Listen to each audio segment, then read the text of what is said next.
کچھ لوگ آپ کے بارے میں یہ بات کرتے ہیں، یعنی آپ کے پورے مکتب فکر کے بارے میں، کہ آپ اسلام کو اتنا آسان بنا کر پیش کر رہے ہیں، اور جس کے نتیجے میں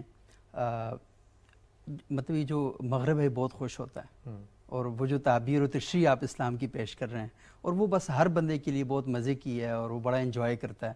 تو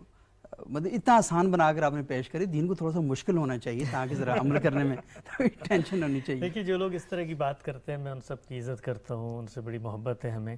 اور ظاہری بات ہے ہماری آخرت کی فکر میں یہ بات کر رہے ہوتے ہیں، ان سے کوئی خلاف دین بات نہ نکل جائے، لیکن حقیقت یہ ہے کہ یہ جو بات ہے کہ دین کو آسان بنا کر پیش کر رہے ہوتے ہیں بہت بڑی جسارت ہے۔ دین کو بنایا نہیں جا سکتا۔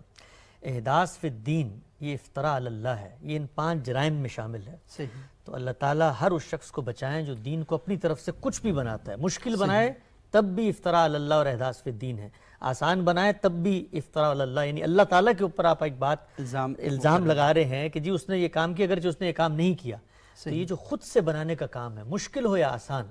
یہ انسان کو کرنا نہیں چاہیے۔ باقی ہم جو کوشش کر رہے ہیں وہ یہ ہے کہ اللہ کا جو بھی دین ہے اس کو اپنے فہم کے مطابق لوگوں کے سامنے پیش کریں، اور اس میں اگر کوئی شخص، کوئی صاحب علم ہمیں ہماری غلطی بتاتا ہے کہ نہیں جی اس معاملے میں آپ نے تو یہ بیان کر دیا، نتیجہ آسانی کی طرف نکل رہا ہے، اللہ مشکل چاہتا ہے، تو مشکل اور آسانی نتیجہ ہے، وہ استدلال کے ذریعے وہاں تک پہنچا جائے گا۔ اور اللہ تعالیٰ کا اپنا یہ کہنا ہے کہ جو دین میں نے انسان کو دیا ہے یہ اس کی فطرت کے مطابق ہے، اور میری فطرت اگر کسی چیز کا اقتضا پورا نہیں کر رہی تو اس کا مطلب ہے کہ میرے اس دینی فہم میں کوئی کمزوری ہے، کیونکہ فطرت اور دین یہ کوئی دو متضاد چیزیں نہیں ہو سکتی۔